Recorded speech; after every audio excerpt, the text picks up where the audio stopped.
Modern Animism Radio explores our connection to the plant, animal, mineral, human, and spiritual realms to help you live in divine relationship with all that is. Hi, I'm Laura Giles, your host of Modern Animism Radio. We share stories and topics that can help you deepen your animist practice of living in relationship with all that is. And today I have a special guest, Uma Shankari, who is going to share her story of how she went from being an IT specialist to an artist and author after an awakening experience. Before I get to Uma, let's touch feet on the ground and bring our hearts into sacred space by giving gratitude to the elements and ancestors. To the earth below, who gives us shelter, food, beauty, and stability, I thank you. To the air above that gives us oxygen, inspiration, communication, discernment, detachment, and the desire to fly, I thank you. To the fire that purifies, transforms, destroys, warms us, and empowers us to make our will visible, I give thanks. And to the water that gives us life, cleanses us, lets us feel, and washes away our pain, I thank you. To the human, plant, animal, and mineral ancestors, thank you for all that you do that is seen and unseen. To the elders who do the tough job of showing us the way forward and help us to, as we walk towards death, I send gratitude. Thanks to all of you, our listeners around the world. If we inspire, educate, arouse, or give you anything of value, please consider returning the love by reviewing our podcast so we can grow and reach more people. And feel free to connect through our private Facebook group if you'd like to join us there. And if you'd like to support, go to patreon.com/Pan Society to become an insider, where we offer group ancestral clearings, a book club, and an online class for those who want to take it to the next level. So let's turn now to our guest, Uma Shankari. Welcome, Uma. Hi, Laura. I'm so happy to be here. Thank you. Me too. I appreciate you being here all the way from India. That is true. That is true. But my heart is still in the U.S. That's awesome. So let's start with a little background story to kind of help people to get to know you. So what was your life like before the art and the channeling and the remote viewing? It's funny that you ask. So when I was little, like as young as 8, I did have some spiritual experiences. However, I did not correlate them to spirituality. It was very, I wouldn't say coincidental, but it was kind of very, very mystical. I had an experience at 8, 12, and 13. And afterwards, I was highly intuitive, but I never put it all together. And there was nobody to really make me understand what that was. I lived in India until I was 23. And then I moved to the US when I was 24 to pursue my master's degree in electrical engineering. And life was, a very logical, sort of like scientific. You go to work, you go to school, you learn all the technology. And then I got a job in Chicago. I lived there for almost 24 years in the US. I worked for very large corporations, especially the financial industry. And I had a very gradual spiritual awakening. However, I'm not going to, feed the whole enchilada. I'm going to just fast forward to 2012. And I used to go to this one salon where I used to get massages. And I got this very mysterious email. I call it mysterious, but however, it went to everybody who came to the salon. This email that said angel reading, blah, blah, blah. And I looked at it and yeah, whatever. And I sort of deleted it. I can't remember the details, but this particular email kept coming to me in various forms. And it was, I felt like either someone was pulling me or my mind was nagging me to go and do this angel reading. So it was very frustrating for me because I didn't believe in these things. I sort of slotted them along with, in the 90s, you used to get infomercials where a psychic would say, hey, if you want to go back to your lover, call me and it's 10 cents per minute. So that's kind of the attitude and mentality I had about, all these channeling and psychic and all those kinds of things. So I sent an email to this person and said, hey, what is angel reading? And she said something and it just went over my head. However, this nag was so persistent. It was so deep that I was like, okay, I'm going to go do it. And then I'm going to say, oh, this is just, all stupid. And then it would satisfy my ego. Lo and behold, I went and did the reading, and it just transformed my life. It just awakened me at such a deep level. And then one thing led to another. I ended up reading a book called, it's called I'm the Word by Paul Selig. And this book, at the next level, took my spirituality to even a higher plane. And then it just kept evolving and evolving and evolving. And in 2014, I kind of was very done with my job. It was just, it did not feed my soul. It did not feed my energy. It was just zapping me completely. So I thought, you know what? I was considering taking a break for 3 months and then just going around the world, traveling and then coming back. But circumstances presented itself in a way that I knew I had to quit my job. And up until then, I was really happy with my job. I thrived in the corporate world. I was a manager in IT. I had really good reputation in the company. And in spite of all that, towards the end of my career, it just felt like it was too bitter in my mouth. Like it was too much to take all the time. It was too much pressure, too much demands. And I just felt like I was being choked. So on a fine day, something happened and it became very clear to me I had to quit. And within like 3 days, I gave my resignation letter, not a resignation letter. I put in a short-term disability thinking that I'll come back in 3 months, and I left.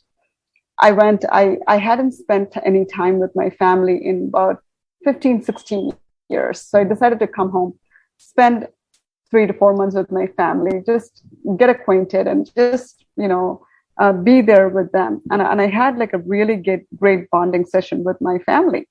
And then in 2015, I decided to start a business, and I ran a food business for 3 years, during which time there was a seminar that Paul Selig was setting up, and I went to the seminar and I asked, what is my purpose? And the guides looked at me and they said, you don't need us to tell you, you're in the way of your purpose. So the next morning I was pondering, and I sat and meditated, and I aligned to my own wisdom, which is one of Paul Selig's, in the third book, they teach you how to align to your own wisdom. I aligned to my own wisdom, and then I sat down and I put my pen on the paper, and within like a few minutes I started writing.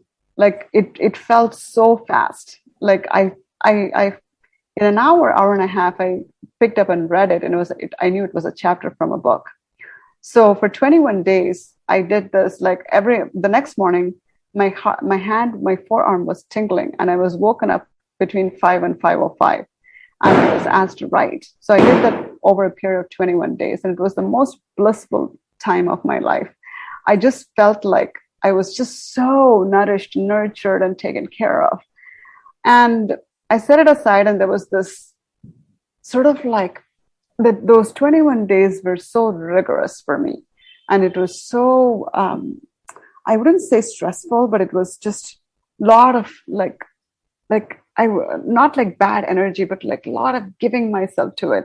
So I just wanted a break and not continue writing. And I knew it was a book.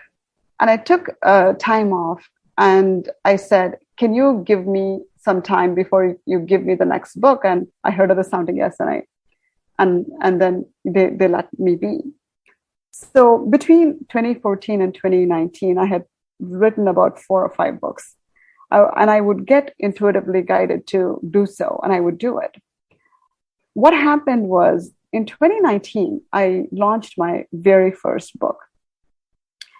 And while I was launching, a friend of mine, he came to me and he said, hey, I know you're going to launch your book and you have invited people. I think you should cook for your launch. And he said, you're such a good cook, and I think it'll be so amazing to do that. And I said, are you kidding me? There are 50 people. You want me to cook when I have like a book launch? And he goes, I think you should. And I was like, I kind of thought about it for a day, and I was like really irritated with him. But a day later, I kind of realized, you know what, it's not a bad thing. So the next 2 days, I had 3 days in between to buy, to cook, to pack everything for my book launch. But what happened when I was cooking was something, I went into the space of like just creating, just pure passion. And I just kept cooking and cooking and cooking for 2 days. And it was this amazing experience that it's not about the cooking, it's about the creating of all these flavors and, just being with it. And I had the book launch and it went very well. And I was so, people were just so happy with the food, and, I don't eat meat anymore. And it was all vegetarian. And people who were meat eaters came to me and they said they just loved it. So I was like, okay, I was just happy that they liked the food. So that month, there was someone else came to me and they said, hey, I heard you're a cook and you have had your food business.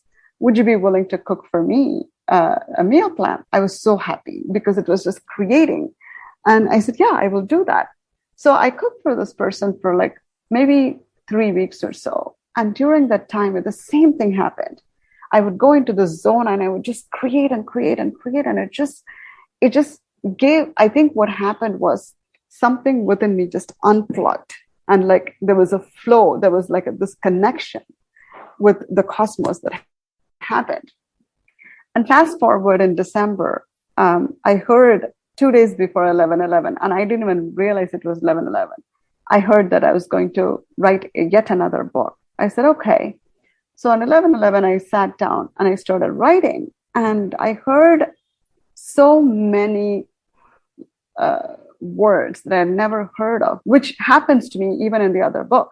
But these were very specific words, and the words were metatones, metadata, metaverse, meta being, and so like all starting with a meta. And like looking at the words, something told me like, I know these words exist. So I would just go and Google them. And of course they all existed. And when I was writing the second chapter, I was told that I would be downloading codes. And I freaked out because I was just getting kind of comfortable with my writing. And all of a sudden I heard downloading codes. And I was like, am I making this up? What's going on? So I waited until I finished my book. And when I was finishing the last chapter, I had this trepidation that oh my God, what am I going to do? I don't know how to download codes. And it was weighing on me. Throughout the time I was writing the book, it was just weighing on me.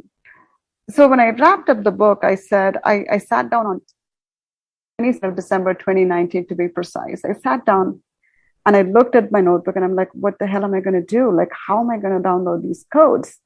So the code was, they said it's called metadata. And I was like, I thought about it and I thought about, finally I said, okay, I know what metadata is from an IT technology perspective.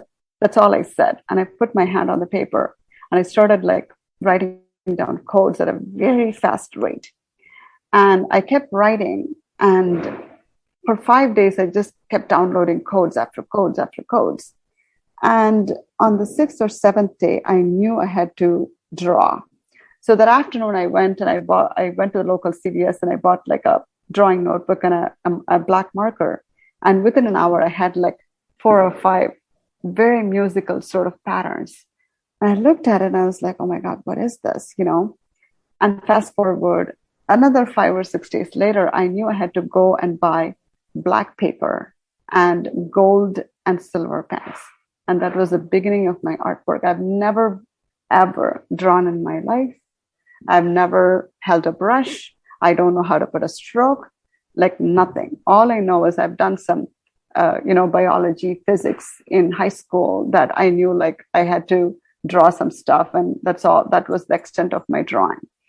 And these patterns evolved into like beautiful, like just, I mean, like, I can't tell you, it's a very, very unique experience. It's a very, when you're not an artist and all of a sudden you just start downloading and, creating these patterns that you don't even know how to do. And beyond anything, it's not even like you don't know how to do. It's just like you're not doing it, you're being it. When you're drawing and you're consciously sitting and saying, hey, I'm going to draw, I'm not saying it's a bad thing. You're drawing through because you've decided to draw and you want to draw. Whereas what I was doing was not just the opposite of that. I just don't know what I was doing. I would just put my hand on the paper and I would just draw these beautiful, beautiful patterns. And a month and a half after, so while I was drawing, I knew as I was drawing what to do with them. I intuitively knew what to do with them. And a month and a half later, I brought together like 10 or 15 of my friends and did a healing session with that artwork. And people were just blown away by it. And then one after the other, in a year or maybe a year and a half, I've drawn over 300 artwork. So can I interrupt you for a second? Sure. You said you had a healing session with the artwork. What does that mean? So these artwork, they're called galactic artwork. So do you want to see one of them? Let me just show. So this is a good example. So basically this artwork, what I do is this is a multidimensional galactic art, and it is a portal to the cosmos. And how do I say this with so much confidence, right? Like you can't just draw and say, oh, what I'm drawing is a portal to the cosmos. It doesn't work like that. But what happened was I intuitively knew what it was. And one of my friends said, hey, you may want to do a remote viewing session with your artwork. I said, okay, I'll do it. So there's a woman named Dominic, and I think she's one of the, like, I wouldn't say famous, but she's one of the 4, like very leading, she's what's the right word? She is one of the best in like remote viewing. And she was sent, I gave a write-up and I sent 3 artwork to her to do a remote viewing session. And they came back to me and they were astounded. They were like, usually when someone gives us some work, about 30 to 40% match, or maybe up to 60% matches with what Dominic says and what the person says. But in your case, it was 100%. I gave 3 artwork and they were only able to do one reading, a reading with one artwork, because it was so much information in there. It was so much depth that it had that they were unable to do the other 2. So the Dominic who did the artwork, she heard sound harmonics. She heard 2 distinct sound patterns when she was doing the remote viewing. And she was able to talk to about 10 to 12 ancient beings that were connected to my work. And the basis of my work is actually the golden mean. Most of my artwork has golden mean, and that's very prevalent in my artwork. So the sound harmonics and the colors in the artwork, they have the light quality. So it's the sound and the light combined together. So what I knew, it was a portal, and Dominic confirmed the same as well. So I do healing. Basically, I hold the artwork. I have a person, I would give anywhere from 5 to 10 images for them to gaze at it for no more than 10 seconds. And they will intuitively choose the right image, and I will sit and go through a healing session with them. Throughout the healing session, usually I do not offer any words, or I do not give any information. They will give me information, and then I walk them through the whole session. So what is it? Can you give me an example of like what somebody might come in with and what they leave with? How does the healing happen? What heals? Okay. So basically, one of the things is I request people to leave any preconceived notion. So people will say, oh my God, that's my color. Oh, I love this artwork. This is mine. Or, oh, this symbol is so me. I request them to leave all of that outside before they start the session. And then I sit with them, and basically, because it's a multidimensional artwork, I have them look at it, gaze at it for about 10 seconds or less. The key to this is not to get into the mind, but feel the artwork through the body. So what happens is they will feel one of the chakras, or they'll have a strong emotion, or they'll have vibrations in the body when they pick the artwork.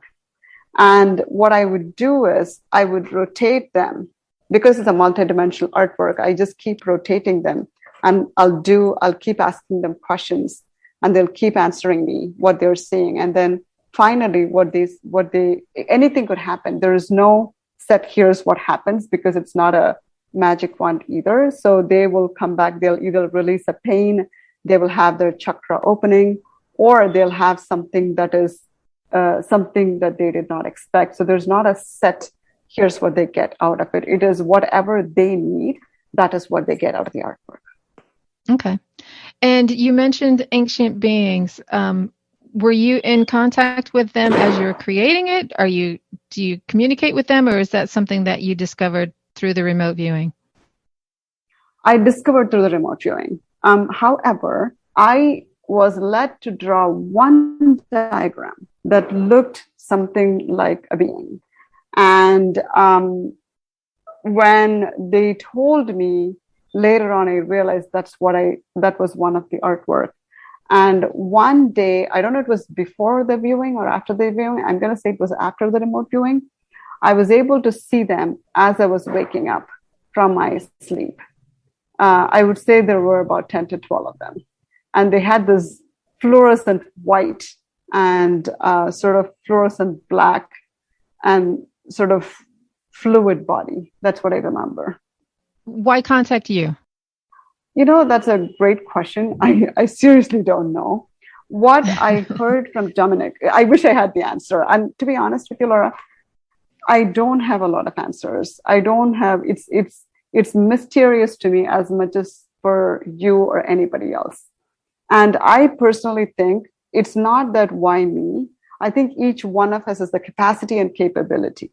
It's as we open up, we either connect to we connect to the cosmos in different ways. And what they came and told Dominic was, they asked why her, and they said because she was open. That is, I remember. If I remember correctly, I think that's the answer they got. And what they said is, not only had I contacted them, I actually had opened a portal, and I went somewhere, and I kept going, and I reached them. Is what I heard.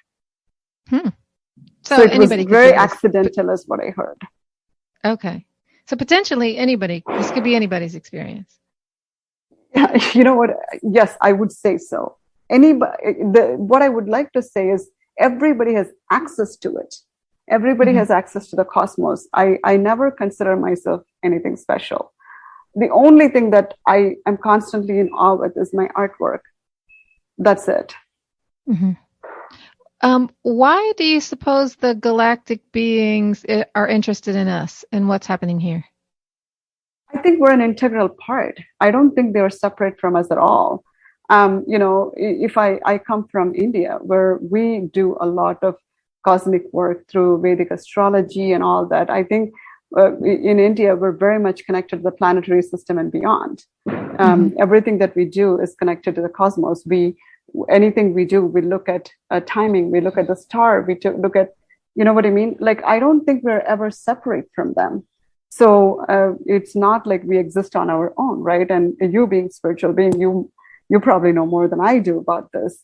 We're so integral. And I think we are in this cosmos and this universe together. And why wouldn't they help us if they are advanced, if they are an advanced civilization? If I had the technology and I saw someone that could use it, I would definitely want to go and share with them. And I think that's that's as simple as that.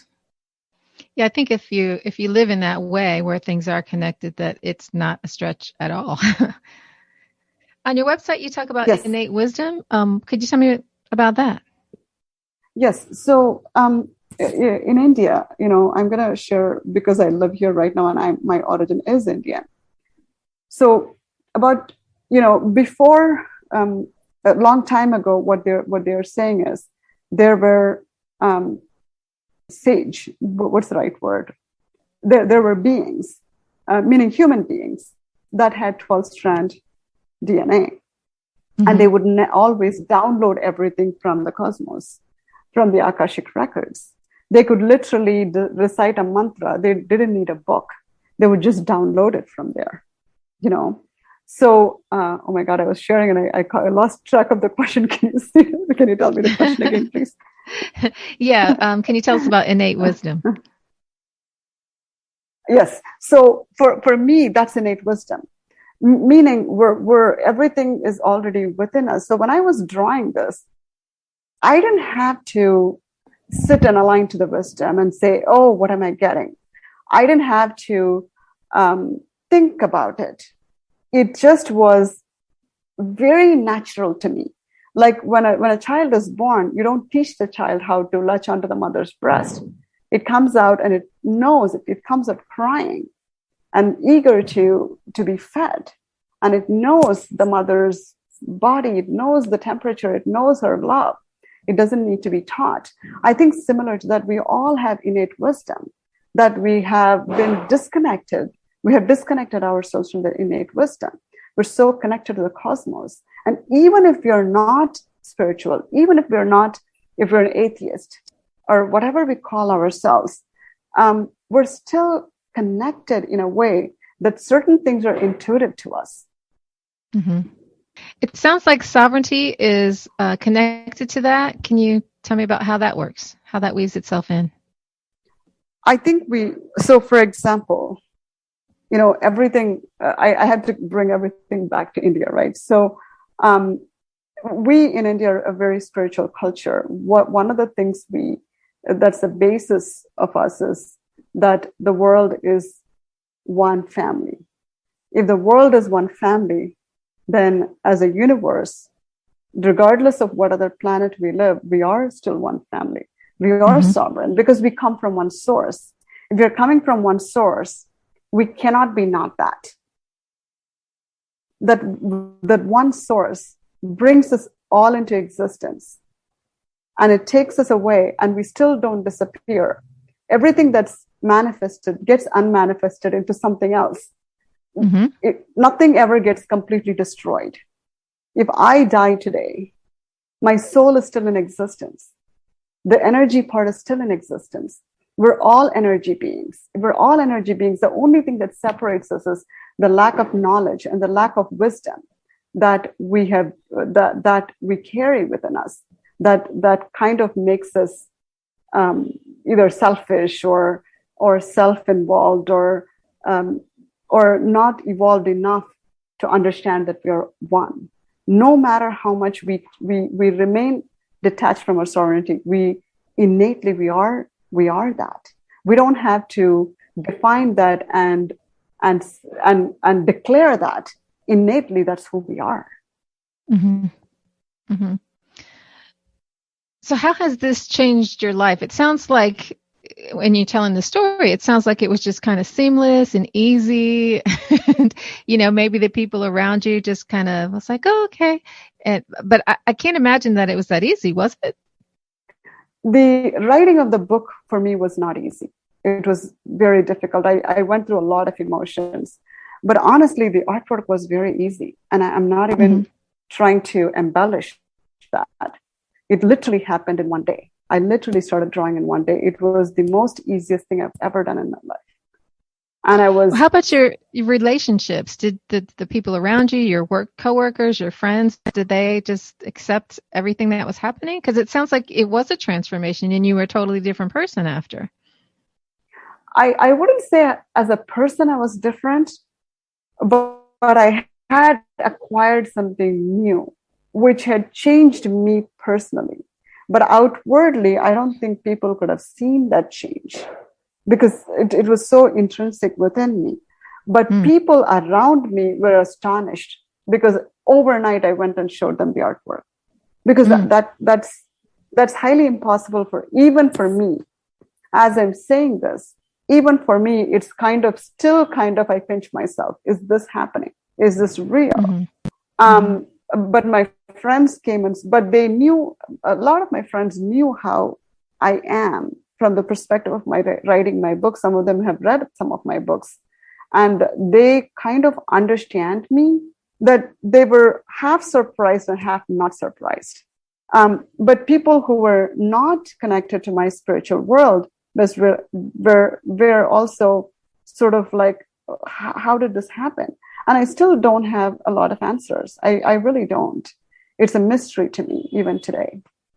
And this artwork contains a lot more information than even I have tapped into. It's part of it is for healing, and there's more to it. That it's a vast ocean. And for me, it would probably take a lifelong to unveil one after the other. And I think some of them, they're not being unveiled because I don't think we as humanity are ready for it, or me as a person is ready for it. It could be either way. And has the process and doing the artwork and downloading the codes healed you in any way?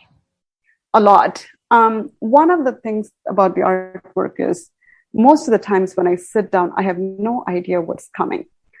As I was drawing them, that is how I knew intuitively how to do the healing session. As I was drawing, in a month, I knew how to do healing sessions. I wasn't like sat and dictated by my guides, oh, this is what you do. It was through the experience that I got it. See, the thing is, for me, spirituality is an experience for me. And I always say this, spirituality can never be taught. It can never be done. It can only be experienced. So for me, it was such an experiential thing. So what happened is when I was drawing, for one, I would not know what I'm going to draw. Second, I would sometimes think this is what I'm going to do. And then I would have something happen. Either my hand would shake, or I would pick the wrong color. I would splash some color by mistake, or something will fall on my thing. And then like that would become the basis of my artwork. And also when I came to the artwork, I never prepared myself. I would just show up as I am. And while I was drawing, whatever state of being I brought in, if there was something that had to be healed, I would be healed by it. One of the biggest things I learned about my artwork is passion. Sheer passion and joy of doing something, and being able to provide that time to do what brings you joy was the biggest. I'm not saying I didn't know that before, but being able to experience it and being able to do it was a blessing. And I have so much gratitude for my artwork for that. So I'm sure there's people listening to this now who are like, oh my God, I have to have a healing session. So how would that happen? I would actually do it. My healing sessions are an hour and 15 minutes. I try to keep it under an hour because that's beyond that. It's very hard to keep the energy and also to keep the attention. And the last 15 minutes, if it's necessary, I answer their questions and what to do next. All my sessions are about $150. For the viewers who are going to call me within the first week, I'll give them a $25 off. Awesome. Thanks. So our guest today is Uma Shankari. Uma, can you tell us how to get in touch with you and so that they can take advantage of that great offer? Absolutely. You can go to my website, www.umashankari.com. You can contact me via my the contact page. And my email address is also uma@umashankari.com. And Laura, I don't know if I sent you already. If I haven't, I will send you again. I'm also getting married pretty soon, so I may be a little frenzy and be crazy running around. So if you do reach out and if you don't hear from me within 24 hours, please be patient. I will definitely contact you. Okay, awesome. Congratulations. And thanks for joining us, guys. We love your questions. Don't forget to reach out to us, too, with your questions and comments. And leave us a review for the podcast. Check us out on Facebook, YouTube, TikTok. We're on those social media platforms. I'm Laura Giles, and see you guys next week. Thank you, Laura.